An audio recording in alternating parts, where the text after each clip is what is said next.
Bienvenidos amigos y amigas a un nuevo episodio del experimento. Voy a tener el placer de charlar hoy con Vilma Ibarra. ¿Qué haces, Vilma? ¿Cómo estás? Hola, ¿cómo te va? Muchas Bien, yo gracias por siempre... No, no tenés por invitarme. qué. Yo siempre arranco haciendo una descripción. Fuiste diputada, secretaria legal y técnica, Senadora y legisladora de la senadora, ciudad. legisladora, En trabajaste... trabajos Sí, institucionales tuve otros. sí, también trabajaste en el sector privado mucho tiempo Estudio jurídico propio y en el Poder Judicial. y en el Poder Judicial. Además, fuiste coautora de leyes importantes, Sí. aborto y... Aborto fue un proyecto del Poder Ejecutivo, pero yo estuve a cargo de la comisión redactora. Sí.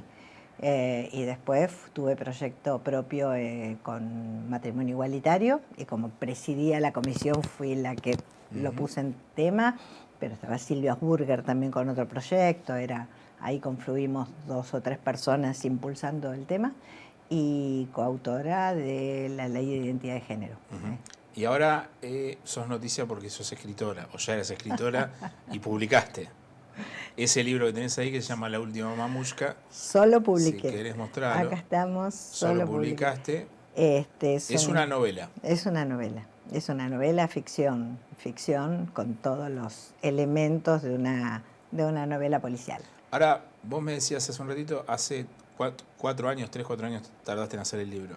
Lo empecé en 2018 y después interrumpí durante el periodo que fui secretaria legal y técnica de la presidencia y en el último año, en el 2023, retomé y trabajé muchísimo desde ese momento hasta la publicación, o sea, hasta hace unos 4 meses.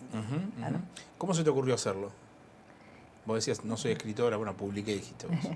Casi me parece que entro de un terreno que todavía es ajeno, ¿no? O sea,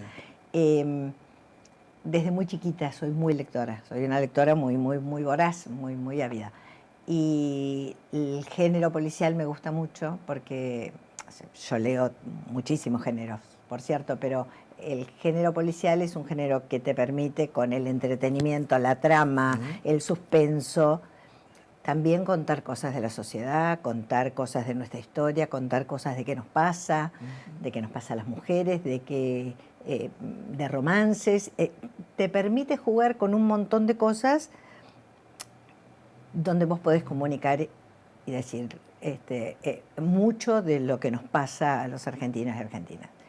Y ese fue el desafío. Yo venía desde chiquita siempre escribiendo alguna cosa, intentando con alguna amiga, desde muy jovencita. Y hice algunas tentativas y en algún momento la vi, la historia, la vi en mi cabeza. O sea, vi la historia. Después se enriqueció, creció, pero la historia la vi. Y ahí fue cuando empecé a escribir en el año 2018, que no estaba en la actividad política pública, ¿no? Siempre fui una militante, pero trabajaba en la actividad privada. Y empecé a escribir y la historia se me empezó a formar, a mí me gusta mucho pincelar los personajes con matices, no me gustan los personajes llanos. Claro, es una historia que no tiene nada vinculado a tus años de la política. Ni lo que viste, ni lo que pasaste, o está teñida con... habría que aclararlo ese punto. Ningún personaje que leas acá tiene nada que ver, pero ni aunque quieras verlo, no es que decís, uy, fulana, me hace acordar. No hay, o sea, el que quiere que la busque, pero no están realmente, o sea, genuinamente, buena fe, no están. Y lo mismo con hechos, digamos. Sí hay un marco histórico, y yo me ocupé, transcurre en 1996, y yo me ocupé muchísimo de reconstruir época. Es una época interesante porque empezaba Internet, solo algunos muy curiosos usaban el correo electrónico. El celular era carísimo porque te cobraban cuando llamaban, cuando te llamaban y cuando vos llamabas, entonces los que lo tenían apagado para ver si prendían para hacer algún llamado. Entonces, esa transición tecnológica es un momento muy interesante porque todavía para investigar había que ir a los lugares, pedir, revisar papeles, ir a preguntarle a la gente porque era muy difícil encontrar a alguien por teléfono. No. Toda esa esa época y esa transición a la tecnología, a las nuevas tecnologías, me pareció un momento como muy, muy interesante. La ilustración tiene una cabeza que uno puede suponer tiene algo que ver con Evita, ¿no? Sabés que sos la segunda persona que me lo dice. Yo lo vi y me imaginé el mapa de Ciudad Evita. Mira vos, no. O sea, al menos no se pensó así, pero está muy bien que cada lector o lectora lo vea. No tiene nada que ver. No se intentó, es una imagen, como se llama La última mamushka. Claudia Piñeiro en la presentación lo decía, de alguna manera hay 3 historias que confluyen en 1996 y hay distintos personajes y se va encastrando. Vos, inclusive hay un momento en que corre día a día. Entonces el martes 4 de julio pasa esto, el miércoles 5 pasa esto, el miércoles. Entonces es muy dinámica y van encastrando como en las mamushkas hasta que llegas al final. Muñeca rusa, para que no las muñecas rusas que se meten una dentro de la otra y la más chiquitita es la única que no se abre, o sea, llega hasta el final. Y la idea, hay mujeres, algunas personajes mujeres realmente muy, muy, muy potentes, con muchos matices. Entonces es la imagen de las mujeres, con la idea de mamushka, y hay acá alguna visión, si uno lo ve, de bosque, y acá todo un trazado urbano, porque tiene escenarios en el parque de Necochea, en la playa de Necochea, tiene escenas muy urbanas y un recorrido por lugares icónicos de la ciudad de Buenos Aires. Después te iba a preguntar sobre política, pero ¿tenés alguna guía, autores que te hayan inspirado o que vos digas, bueno, yo trabajo en base a esta idea, me gusta esto, escribo de la manera que escribe o intento, ¿viste? Todo el mundo, todos decimos, bueno, nos gusta tal, o no tenés... No me pasó eso. Sí tengo un montón de autores y autoras que admiro profundamente. Porque viste que el policial es un género muy identitario. Es un género muy identitario. Bueno, a ver, por ejemplo, pero me lo dijeron el otro día, yo no lo había advertido, que hay 2 personajes que son investigadores, investigador e investigadora, que de alguna manera eso aparece muy rápido, es que van llevando la trama, la persecución, esta cosa de la búsqueda de la investigación, ¿no? Y son 2 personajes importantes. Yo tengo idea de hacer una segunda novela y vamos a ver si estos personajes vuelven o no, pero no son esos personajones pero hay mucho personaje trabajado en los distintos protagonistas que van llevando adelante la trama. O sea, son los personajes de los investigadores son importantes, muy importantes.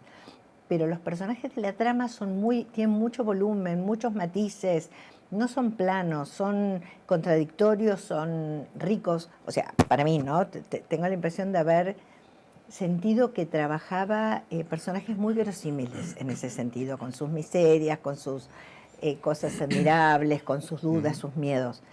Y a mí me encanta la novela policial, pero me encanta desde la primera novela negra de Dashiell Hammett, Chandler, Ross MacDonald, los nórdicos, Jon Esbo me parece maravilloso, pero Vázquez Montalbán, acá se hizo mucho y bueno. No es que me gustan las policiales de Enrique Martínez, pero de Guillermo Martínez, me gusta obviamente Claudia, que tiene cosas hermosas, pero hay mucho también en Latinoamérica, en Chile, y yo lo leo. Nunca tuve la impresión de sentir que me sentí identificada con una pluma. Bien. Yo te diría que es al revés, la sensación de esa libertad de que salga lo que una tiene dentro, ¿no? Está bueno eso, es búsqueda. Pero no sé si siquiera si es bueno o malo. Lo que me pasó fue, qué sé yo, a mí ahí Lemaitre me parece un escritor de una pluma impecable para los policiales, pero no tengo impresión de que haya nada de Ahora te habrán ofrecido hacer 1000 libros sobre la función pública, me imagino. No sé si 1000, pero algunos me ofrecieron. Sí. ¿Nunca pensaste en hacerlo o nunca aceptaste hacerlo? No. Ha habido casos recientes de libros, no vamos a hacer nombres, que salieron posteriormente después de la gestión, que No, también son de supuesta ficción. ¿Vos no lo ves? No, te cuento qué es lo que me pasa. Primero, yo tengo algunas sensaciones de responsabilidad, ¿no? De percepciones realmente de que uno es responsable frente a las responsabilidades que asume, a la gestión que va a tener. Yo, como mucha gente, ingresé con mucha ilusión a un gobierno y me hago cargo de ello. ¿Qué es lo que te quiero decir? De las lealtades, de las preocupaciones. Uno no puede decir, esto no me gusta y lo largo toda la miércoles un día. Hay 47 millones de argentinos y argentinas a las cuales se le prometieron cosas, y más allá de que las cosas salgan mejor o peor, uno no puede hacer cualquier cosa. Pero esta es mi opinión. O sea, hay términos éticos donde yo puedo hacer cuestionamientos políticos, observaciones políticas, pero nunca se me ocurrió usar ni de las personas que quiero ni de las que no quiero nada. Porque uno en el camino político se ha encontrado todo un poco. Y yo en esas cosas creo que todo eso es, o sea, meterse adentro de cosas recién que todavía no se elaboraron ni siquiera políticamente y que las sociedades tardan mucho en elaborar, uno lo que puede hacer es aportes políticos, por cierto, y miradas políticas. Pero no me gustaría meterme así O sea, vos lo que decís es que el peronismo todavía no, ¿cómo decirlo? No hizo el duelo, no supo analizar o no terminó de analizar todavía o de sacar una conclusión del fracaso del gobierno del Frente de Todos. Bueno, yo primero creo que no es solo el peronismo, era el Frente de Todos. Yo no soy del PJ y yo estaba ahí. Creo que la sociedad tampoco. La sociedad puede tener sensaciones, sentimientos, enojos, decepciones. El proceso de revisar lo que nos viene sucediendo es un proceso mucho más largo. De hecho, Ricardo Alfonsín se fue con una hiperinflación y una imagen muy mal. Y hoy Ricardo, dije. Sí. Sí, Raúl. Sí. Raúl Alfonsín, Ricardo, otro lado. Raúl Alfonsín se fue con en un momento muy duro, tuvo que anticipar su salida, y sin embargo todos hoy tenemos la impresión de que el hombre ha llevado adelante algunas cosas que marcaron la historia argentina, como dar inicio a ese juicio a los 9 comandantes, y después pueden haber pasado muchas cosas, pero la Argentina no hubiese estado formateada en términos de derechos humanos como lo fue si no hubiese sido con la acción de Raúl Alfonsín y con el histórico juicio de los 9 comandantes. Entonces me parece que hay algunas cosas que se reven, y por suerte la historia siempre se revisa, porque de eso se trata, de una reconstrucción. Y yo creo que en todos los casos de todas las últimas décadas de la recuperación democrática, argentinos y argentinas todavía tenemos mucho para revisar. El peronismo sin dudas, pero la oposición en general también. Claro, ahora, lo del Frente de Todos parece ser la crisis final de una especie de alianza peronista. Cuando uno lo ve en la serie corta... yo la palabra final le tengo... No, final quiero decir, vos llegás respeto. en un momento, de crisis final quiero decir, vos llegás en un momento y decís, bueno, esto detona el espacio, y yo esa situación, al menos desde el análisis político, nunca la había percibido en otros procesos donde el peronismo terminó derrotado. Claro, sí, de hecho, yo lo vi crisis enormes mucho tiempo, muchas oportunidades, pero creo que esta es un momento muy importante para repensar cosas. Pero yo creo que lo que más detona no es solo lo mal que a uno le fue, porque en los gobiernos, con más, con menos, hay muchos que no les ha ido bien. A la mayoría les va mal. Claro, movimientos anticipados, salidas anticipadas del gobierno, derrotas muy dolorosas, sino la falta de mirada política sobre lo que pasó, o sea, la falta de respuesta. O sea, hay algunas cosas de las cuales tenemos que dar cuenta. Nosotros hoy tenemos vigente el DNU 70 de Milei, que se llevó puestas, 200, 300 leyes dictadas por el Congreso Nacional, leyes completas de derecho de fondo. Se cargó el trabajo legislativo de décadas de argentinos y argentinas que eligieron con su voto, y él, con sus ministros que él eligió, se llevó puesto todo. ¿Por qué sigue vigente ese decreto? Porque, por supuesto, nuestro Poder Judicial, en su mayor época de desprestigio, no lo analiza, porque nuestro Congreso no se ocupa de darlo vuelta, pero lo tienen que dar vuelta a las dos cámaras, que es una cosa francamente inédita, por una ley que sacamos nosotros. Si no nos decimos esto y no explicamos, porque ahora la queremos cambiar esa ley, pero la verdad es que al final del día sabemos que a esa ley le dictamos nosotros, pensando sin perspectiva histórica. Después no importa quién votó a favor, quién en contra, quién dijo que sí, que no, qué sé yo. Yo tuve mis reparos, no es importante. Pero nosotros tenemos que dar cuenta de que está pasando, porque rapidísimo, un decreto de necesidad de urgencia es dictado por un presidente, cuando la función legislativa, la Constitución dice que es el Congreso, dicta leyes. ¿Cuándo puede dictar un presidente algo que tenga efecto de ley? Cuando hay una situación gravísima que tiene que resolver, gravísima, no puede esperar a que el Congreso lo dicte. No sé, siempre te dicen, una epidemia, ¿no? Una inundación gravísima, un ataque de algún tipo. Muy bien. Entonces, dos cosas. El DNU tiene que tener que ver con resolver eso. Y segundo, saliste por la urgencia. Claro. Para hacer ley, tiene que tener mayorías parlamentarias de las dos cámaras. Ahora, si una cámara dice que está mal, no tendría que ser ley. Bueno, el DNU que nosotros dictamos dice lo contrario y sigue vigente el decreto 70. Lo que digo es eso y muchas, pero si no damos cuenta de algunas cosas, no damos cuenta de lo que esa nos fue pasó, una decisión de Cristina. No solo de Cristina, hubo todo un bloque, claro, Cristina, no, Néstor Kirchner envió la ley, sí. Cristina la impuso en el Congreso, pero hubo todo un bloque que debatió esto. Pero lo que digo no está mal, yo ni siquiera respondo, digo que demos cuenta. No es para decir, este es responsable, no. Cristina es una dirigente política con un peso y una trascendencia muy grande en la Argentina, con sus pros y sus contras. Lo que no puede ser es que obturemos el debate. Esta es la parte que yo creo que no está bien. Después, hay un montón de aciertos. ¿Qué lugar tendría que tener ella hoy? ¿Cómo? ¿Qué lugar tendría que tener ella hoy? Bueno, el que ella y la fuerza política decidan. Yo no soy irrespetuosa porque de verdad creo que es una dirigente importante, con muchos cuestionamientos y muchos apoyos.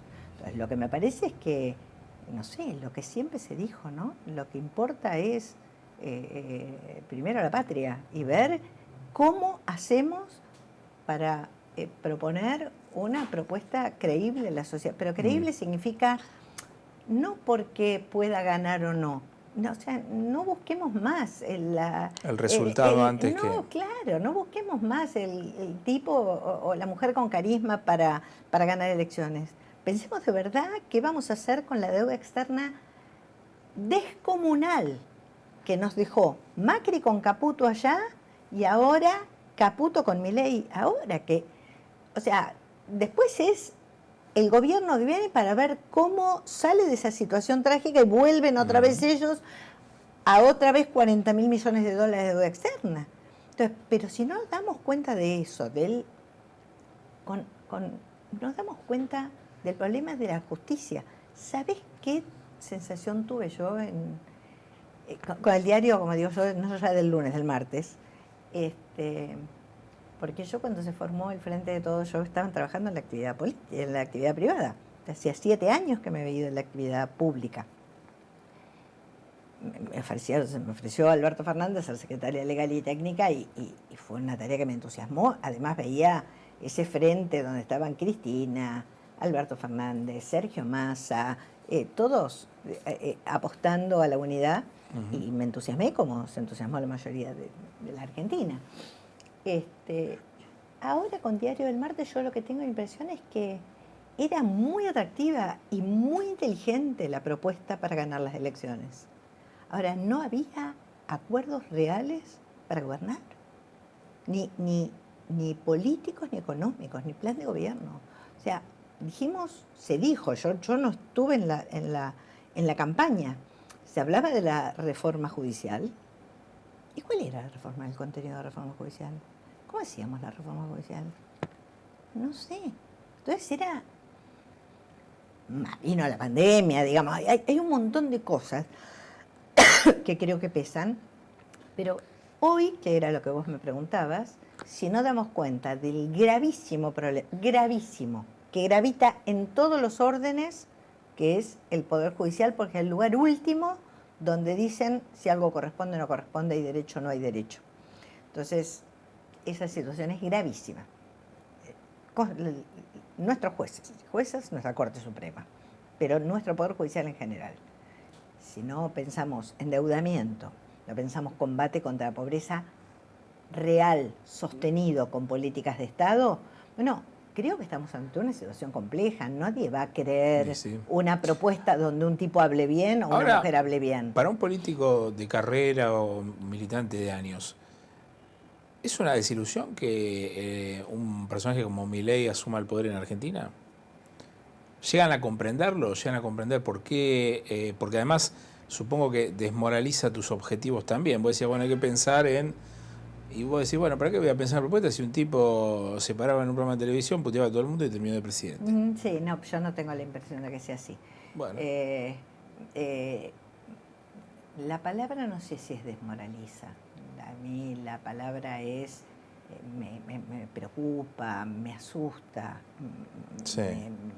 me preocupa como esos momentos más oscuros de la historia de otros países y de nuestra propia historia. Son momentos oscuros, son momentos de destrucción, son momentos de tocar fondo que después pasan, se emergen, las sociedades vuelven repiensan y vuelven a abrazar valores que a lo mejor, como la solidaridad, que en este momento es en este momento dicen, vos tenés un hijo con una discapacidad, bueno, es tu problema, o sea, ¿por qué me tengo que hacer cargo yo? Y parece que se habilitó decir semejantes cosas, porque nosotros veníamos de una sociedad construida con valores donde creíamos que en sociedad teníamos que ayudar a que todos pudiéramos estar mejor y que a las personas con discapacidad, con alguna discapacidad, queríamos ayudarla a que pudiera tener iguales o las mejores oportunidades que pudiera tener para poder desarmar un proyecto y un plan de vida. Bueno, se quebró la solidaridad, se quebró un montón de cosas. Esto es previo, yo creo que es un emergente, Javier Milei, un emergente oscuro de un enojo muy grande, porque, bueno, es un país que ha recorrido varios caminos y varias tentativas.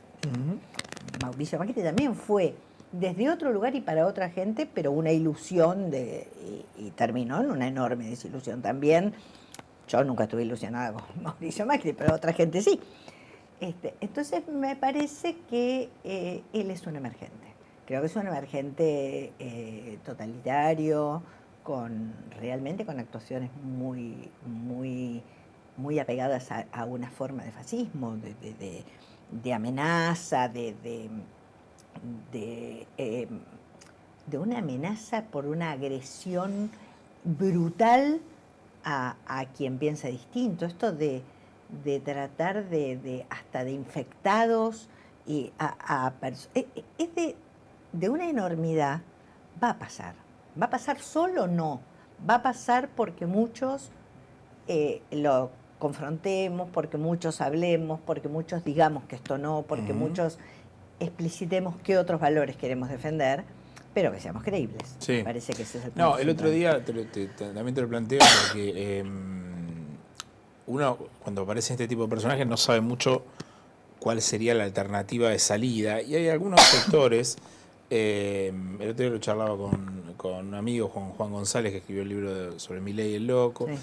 Que él está siguiendo mucho el movimiento evangelista y viste que ahora hay un personaje que se quiere candidatear de presidente y cuando uno ve, yo soy del conurbano, veo el poder que tiene la iglesia evangélica en cuanto a movimiento, digo, y ojo con esto, porque a mí me parece que se lo toman un poco en chiste y dada la coyuntura yo no sé si es tan un chiste. ¿Vos ves que puede emerger algo de ahí? ¿Te parece que el peronismo tiene que ampliar la base de sustentación, tiene que considerar eso. Viste que en general pasa y ha pasado después de la derrota del Frente de Todos, que la primera autocrítica que hacen los sectores más conservadores dentro de la fuerza es: nos tendríamos que haber ido más a la derecha, quizás si íbamos más a la derecha ganábamos, que es lo que se planteó en la última elección. De hecho, estamos discutiendo ahora superávit, orden fiscal, digamos, como si eso fuese un gran condicionante. ¿De verdad piensan que hay una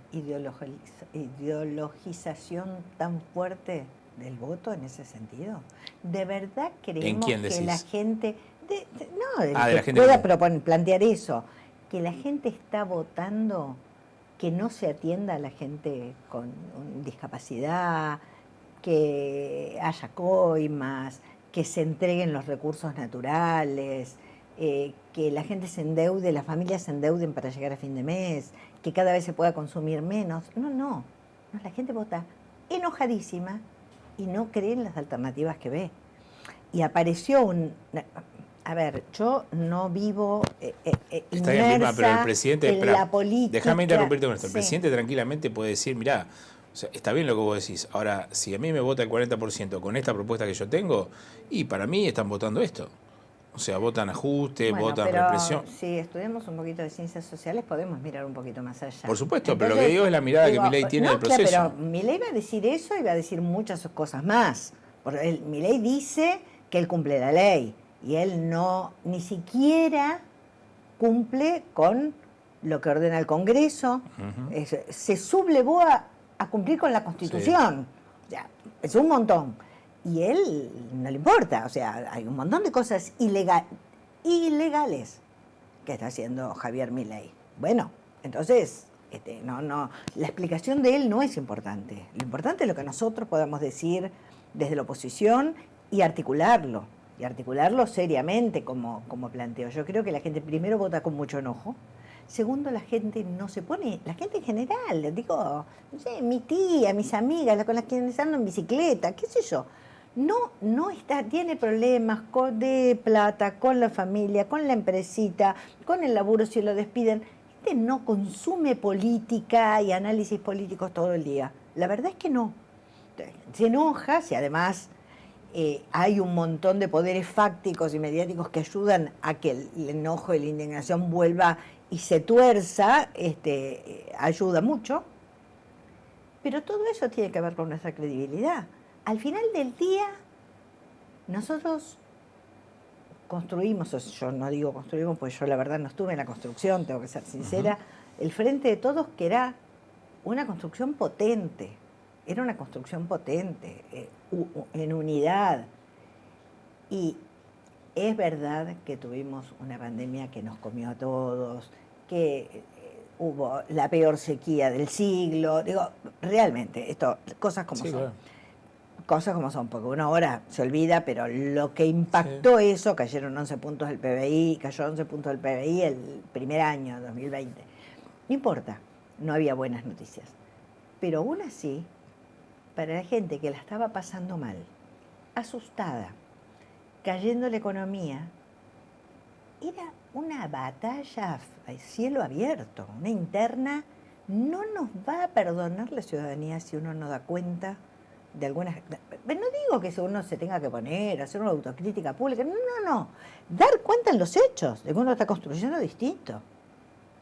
Y me parece que sí se necesita una base de sustentación más amplia y recuperar credibilidad y comprometerse a llevar adelante, no sé, las 4 cosas básicas que hay que llevar adelante. Peleémonos en lo demás. Pero me parece que ¿por qué la gente votaría otra cosa? Porque también uno debe decir, ¿qué alternativa? Porque la izquierda tradicional, digo, es ese porcentaje, sube 1, baja 2, pero siempre dicen lo mismo, plantean lo mismo, y la gente lo que siente es que es un nicho. Después uno puede tener un montón de opiniones, pero la percepción social es así. En el resto, las alternativas siempre se terminan como pareciendo, la gente no vota al desconocido, porque, sino que vota la consistencia de que sabe qué va a hacer y que me da seguridad de que va a hacer. Bueno, frente a la sensación de que se le había derrumbado la ilusión del Frente de Todos, que veníamos de periodos y periodos de endeudamiento, de situaciones de caída del poder adquisitivo. O sea, Argentina viene mal realmente, con muchísimos problemas no resueltos. Votó aquel que encarnaba más la bronca y que decía que parecía terminar con lo que se hizo, hay que hacer otra cosa. Después no es que la gente se leyó los libros de la escuela austríaca. Y yo creo que hasta que no redomemos esa confianza de que podemos ser una herramienta para transformación, y para transformación real y para mejorarte la vida, no para terminar reventando la educación pública, la salud pública, la universidad, el Garrahan, tus ingresos, tu salario, tu jubilación y nuestros recursos naturales. Pero tenemos que mostrar algo potente y creíble. Y sí. Sí, también debe haber, y esto te lo pregunto, un problema de falta de cercanía con la gente de algún sector de la política. Sí.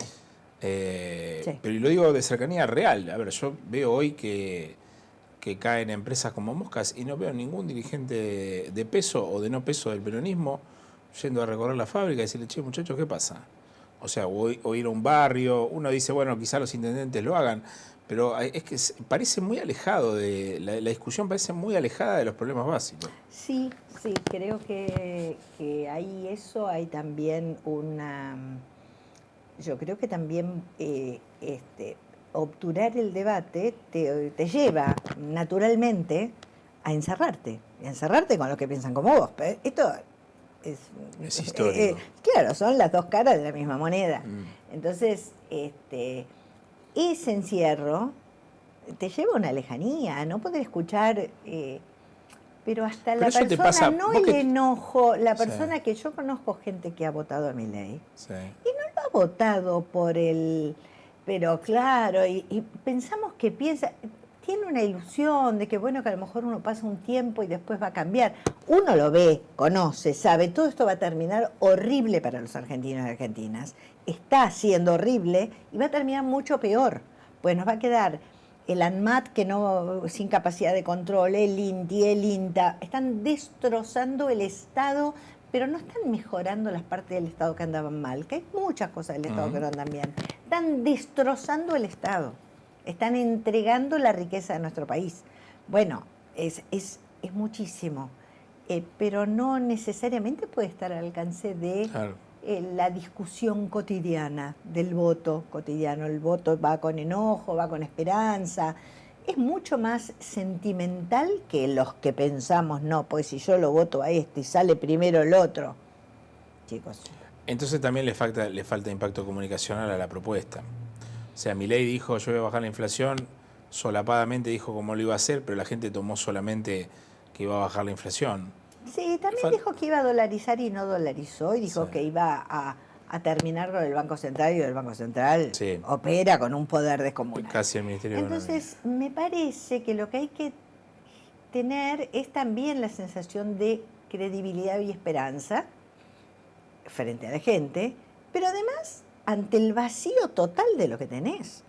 O sea, no hay oposición que frente a lo que vos decís, se caen como moscas las empresas, la gente queda sin laburo. Está, bueno, este es un destrozo muy grande, pues yo te digo, un montón de cosas tenemos para decirle al gobierno frente a todos, un montón, larga la lista de dificultades y de cosas y de errores. Ahora, se empezó con 12 puntos de desempleo y se terminó con 5. ¿Quién lo dijo? ¿Sí? Un gobierno sin oficialismo, dedicado a pelearse en sí mismo. Sacamos la ley de aborto. Sacamos la ley de aborto que las mujeres peleamos décadas porque se murieron cientos de mujeres y quedaron afectadas la salud de cientos de mujeres. Y bajamos la mortalidad en estas condiciones. Es muchísimo. Sí, los jubilados tenían remedios gratis. Entonces vos decís, no alcanza. Se lo comió la interna, digamos.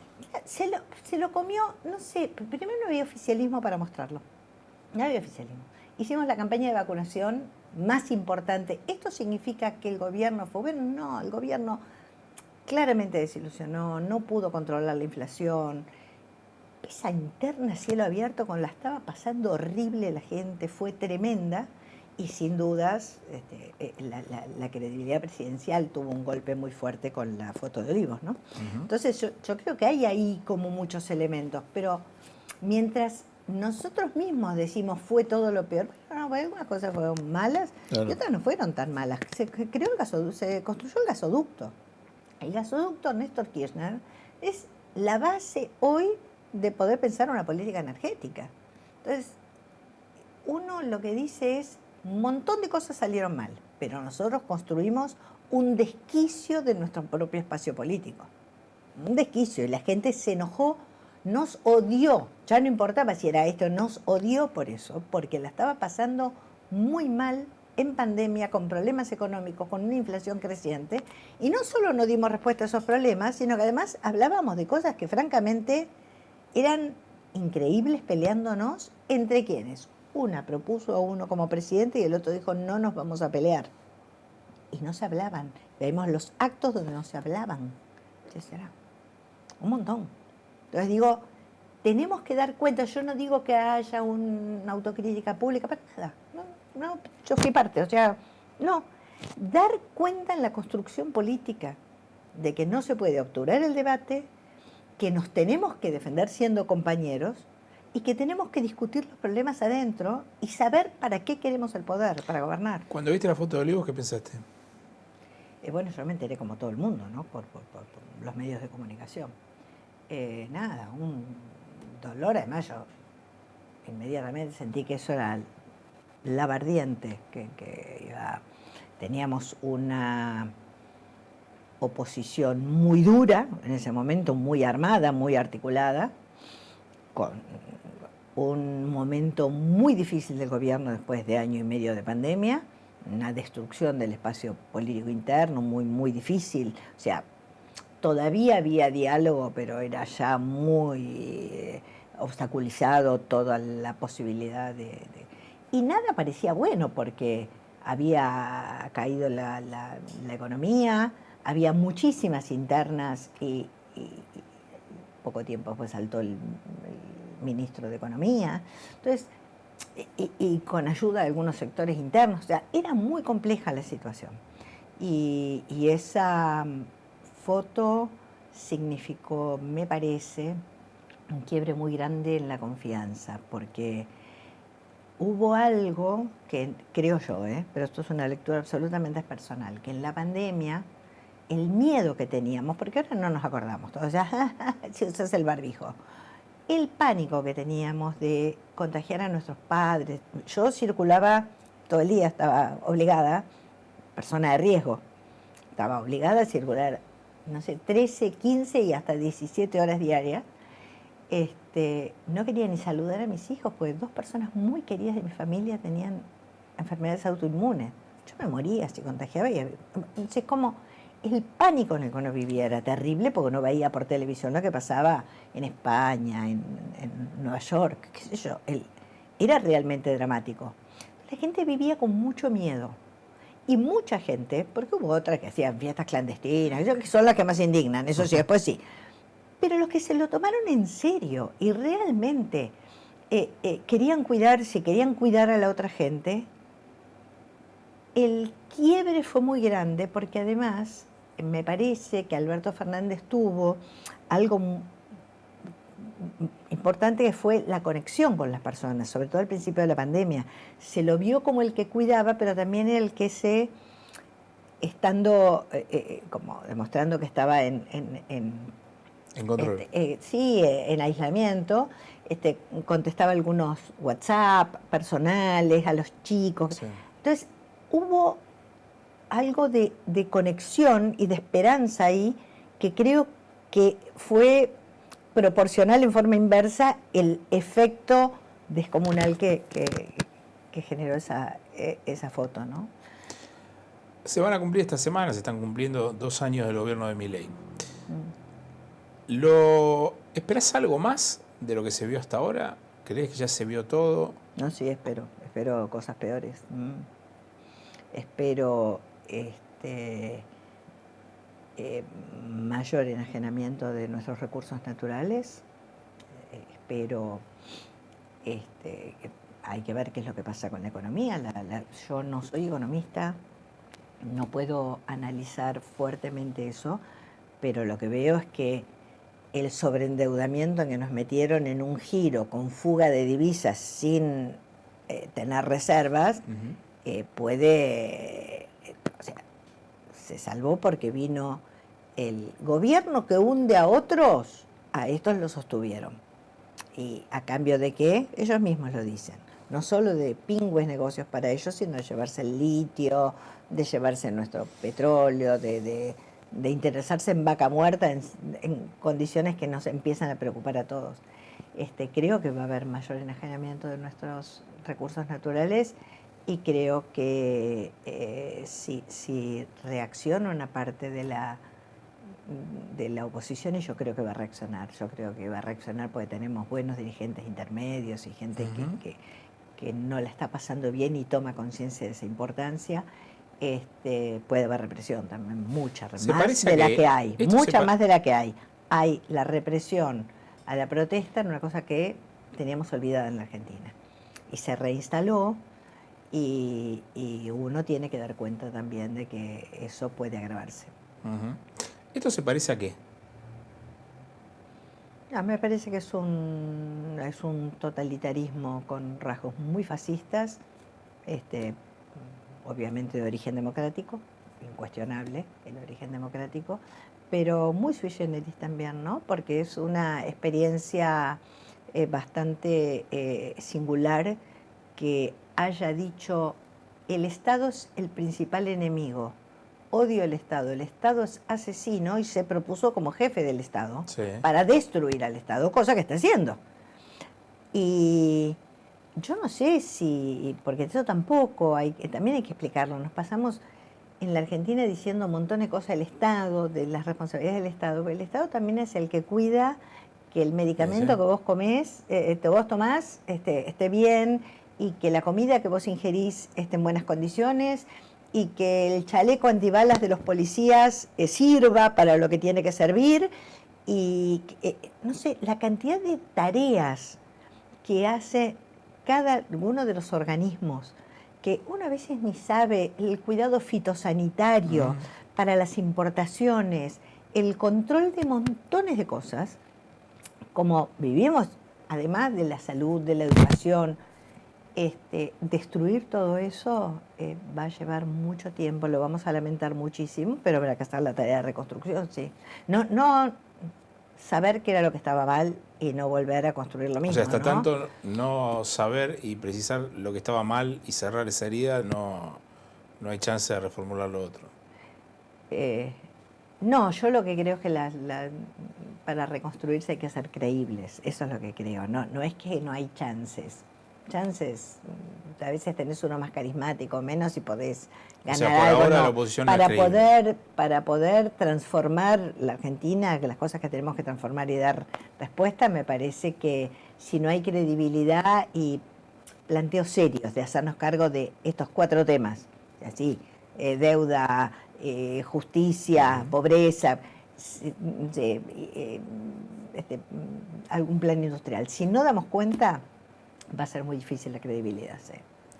Bueno, Vilma Ibarra, gracias Vilma. Si querés mostrarlo a la se última van a entretener mamusca. Y cuenta mucho de nosotros. ¿Y para la playa sirve? Y cuenta mucho ¿Sirve de para nosotros. la playa? Sirve para la playa y sirve, pero muchísimo para la playa, pero sirve también para sentarnos en casa tomando unos mates y leer, sí, claro. Vilma, gracias. No, gracias a vos. Muy bien, ha pasado Vilma Ibarra. Chau. Bueno, muy bien.